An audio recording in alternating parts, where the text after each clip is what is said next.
नमस्कार दोस्तों। एक छोटी सी फैमिली होती है।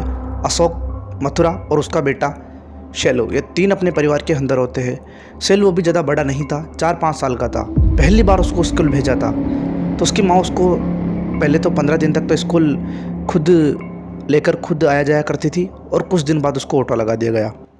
अब शैलू भी थोड़ा धीरे धीरे बड़ा हो रहा था। वैसे ही 1 साल निकल गया, 2 साल निकल गया। अब शैलू क्लास 3 में चला गया था। एक दिन की बात है, वो अपने स्कूल से वापस घर पे आया। आज उसकी माँ को यानी कि मथुरा को उसका व्यवहार थोड़ा अजीब सा लगा। पहले तो हर दिन की तरह वो नॉर्मल माँ के आते ही माँ से अच्छे से व्यवहार करता था, परंतु आज शैलू ने सीधा बैग फेंक दिया और गुस्से में बोला, खाना कहाँ पे है। उसकी माँ को लगा शायद कोई बात होगी, पर उसकी माँ ने इतना ध्यान नहीं दिया। उसके बाद उसका धीरे धीरे ऐसा ही व्यवहार होने लगा। वो बहुत बड़ा हो गया था। वैसे तो कक्षा 3-4 में पहुँच गया था, वो कक्षा 3 में पहुँच गया था, परंतु वो 8-9 साल का हो गया था। अब उसके व्यवहार में बहुत ज़्यादा परिवर्तन आने लगा था। जैसे कि वो रोता तो रोता ही रहता, हंसता तो पागलों की तरह हंसता ही रहता। उसकी माँ को कुछ भी समझ में नहीं आ रहा था कि हो क्या रहा है, परंतु उसकी माँ इतनी घबराई हुई नहीं थी। क्योंकि उसको अभी तक कुछ भी भ्रम नहीं था कि इसको हो क्या गया है। उसको लग रहा होगा कि शायद स्कूल का ऐसा व्यवहार होगा या वातावरण इसको ऐसा ही होगा, इसके दोस्त भी ऐसे होंगे, इसलिए चिड़चिड़ा रहता होगा। परंतु उसकी माँ ने इतना ध्यान नहीं दिया। एक दिन की बात है, शैलू अपनी कुर्सी पे बैठकर फ़ोन के अंदर गेम खेल रहा था। वो जब गेम खेल रहा था, उसके सामने एक मिरर था जिसके अंदर शैलू साफ साफ दिखाई दे रहा था। उसकी माँ पास ही में सब्जी काट रही थी, यानी कि मथुरा, उसकी माँ का नाम मथुरा है, तो वो मथुरा पास ही बैठकर सब्जी काट रही थी। मथुरा का एकदम से ध्यान उस आईने की तरफ गया। जब उसने आईने में देखा तो उसने देखा कि शैलू उस आईने की तरफ देखकर हंस रहा था। जब मथुरा ने आईने की तरफ अपनी नज़र हटाई और उस शैलू की तरफ देखा तो शैलू का ध्यान पूरा फ़ोन के अंदर डूबा हुआ था। वो समझ नहीं पाई कि ये हो क्या, अभी क्या देखा मैंने। फिर उसने सामने देखा तो वो शैलू उसको देखकर, आईने को देखकर हंस रहा था। उसको कुछ भी समझ नहीं आया हुआ क्या है। उसके बाद उसने देखा तो शैलू बिल्कुल शांत होकर गेम खेल रहा है। तभी उसके पाँव एकदम से खिसक गई, यानी कि वो डर गई। वो जो कांच के अंदर यानी कि मिरर के अंदर देख रही थी, वो कुछ अलग देख रही थी। वो जो कांच के अंदर देखा वो कोई शैलू नहीं, कोई और था। अब मथुरा को पूरी बात पता चल चुकी थी कि ये लफड़ा क्या हो रहा है, शैलू का व्यवहार में क्या परिवर्तन हुआ। तो आते ही सबसे पहले अशोक को मथुरा ने पूरी बात बता दी। अशोक मथुरा जी का पति है, तो उसने उनको पूरी बात बता दी। पहले तो अशोक ने इस बात पर विश्वास नहीं किया, परंतु फिर मथुरा जब कसम खाने लगी, उसने पूरा यकीन था, तो फिर अशोक को मानना पड़ा। जब मथुरा अशोक को पूरी बात बता रही थी, तभी शैलू पास ही की दीवार के पास खड़ा होकर इस बात को सुन रहा था। जब मथुरा और वो अशोक अपने बेड पर सोने गए, यानी कि सोने गए रात के अंदर, तो उनके साथ ही उनका बेटा सोया करता था अशोक, वो क्या शैलू। तो शैलू ने उसकी माँ से कहा, माँ आपको पता चल गया ना, माँ आपको पता चल गया ना। माँ ने उसकी बात के ऊपर ध्यान नहीं दिया। माँ पूरी डरी हुई थी कि अगर इसको कुछ रिस्पॉन्स दिया मैंने तो न जाने क्या होगा। उसके बाद जैसे ही कल सुबह हुई तो शैलू को तैयार किया गया स्कूल के लिए और उसका बैग टांग दिया। आज उसको छोड़ने के लिए उसकी मम्मी और पापा दोनों कार के अंदर बैठकर उसको छोड़ने जा रहे थे। तो आज वो स्कूल के रास्ते न जाकर एक अलग से रास्ते पर चले गए।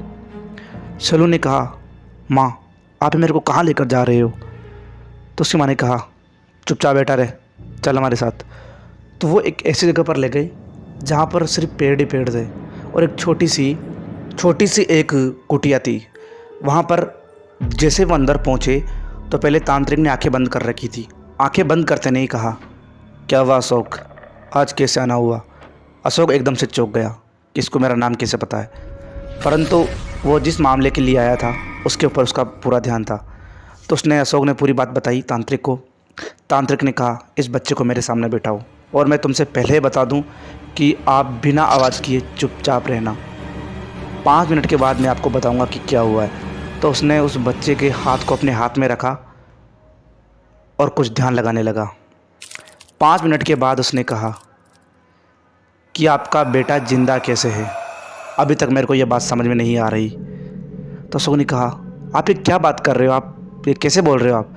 तो तांत्रिक ने कहा, हाँ मैं जो भी बोल रहा हूँ सच है। तुम्हारे घर में कोई ऐसे बड़े भगवान का वास है, इसलिए अभी तक बचा हुआ ही है, वरना इस केस के अंदर तो इस बच्चे की तुरंत मौत हो जाती। तो फिर अशोक ने पूछा कि आप हमको पूरी बात बताओ, हुआ क्या है। तो उसने बताया, तांत्रिक ने, कि ये जो इसके अंदर भूत प्रेत की बाधा है ना, ये ऐसी नहीं है। आज के कई साल पहले एक परिवार था छोटा सा, जिसमें एक लड़का और अपने माता पिता थे। ये बच्चा मेले के अंदर जा रहा था, यानी कि मेले में जाया, घूम कर आया था। इसने एक अच्छा सा खिलौना देखा था। इसके पापा ने इसको मना कर दिया कि मैं तेरे को नहीं दिलाऊंगा। ये बच्चा बहुत जिद कर रहा था। इसको मार पीट कर गाड़ी में बिठाया, मतलब मोटरसाइकिल थी उसके अंदर बिठाया, और इसको खिलौना नहीं दिलाया। ये बच्चा पूरा रास्ते रोता आ रहा था। तभी एक पत्थर था बड़ा सा रोड के अंदर, तो इस बच्चे ने गाड़ी को एकदम से झिझोड़ा और ये बच्चा उस गाड़ी के अंदर से निकल कर रोड के ऊपर गिर गया। इस बच्चे की तुरंत उसी जगह पर मौत हो गई। तब से इसकी आत्मा भटकती है। और ऐसा नहीं है कि इसने कुछ नहीं किया। जैसे इसकी आत्मा, मतलब ये भूत बना, उसके बाद इसने सबसे पहले अपने माता पिता को मारा, और ये उस रोड पर ही भटकता रहता है जहाँ पर इसकी मौत हुई थी। एक दिन ये तुम्हारा बच्चा स्कूल से आ रहा था, तभी इसके हाथ में वो खिलौना था जो खिलौना इस बच्चे को पसंद था। इसने उस खिलौने को देखा और ये इसके अंदर आ गया। अब ये इसको ले जाए बिना नहीं रहेगा। ये ऐसा हमेशा करता है, और ये जो आत्माएं होती है ये बहुत भयानक होती है। अशोक ने कहा, आप प्लीज़ कुछ कीजिएगा, प्लीज़ हम आपके आगे हाथ जोड़ते हैं। तांत्रिक ने कहा, आप जो होगा भगवान के भरोसे होगा, मैं कुछ नहीं कर सकता। उसके बाद अशोक ने बहुत विनती की। उसके बाद तांत्रिक बोलता है कि एक प्यारा सा उपाय, एक छोटा सा उपाय और है, अगर तुम कर सको तो इसकी जान बच सकती है। अशोक ने कहा, जी हम करेंगे। फिर तांत्रिक बोलता है, दोस्तों ये पार्ट 1 था। अगर पार्ट 2 भी आपको चाहिए तो आपको कमेंट करना पड़ेगा। मिलता हूँ आपसे अगली कहानी में, तब तक के लिए बाय बाय, और चैनल को सब्सक्राइब जरूर कर दीजिएगा।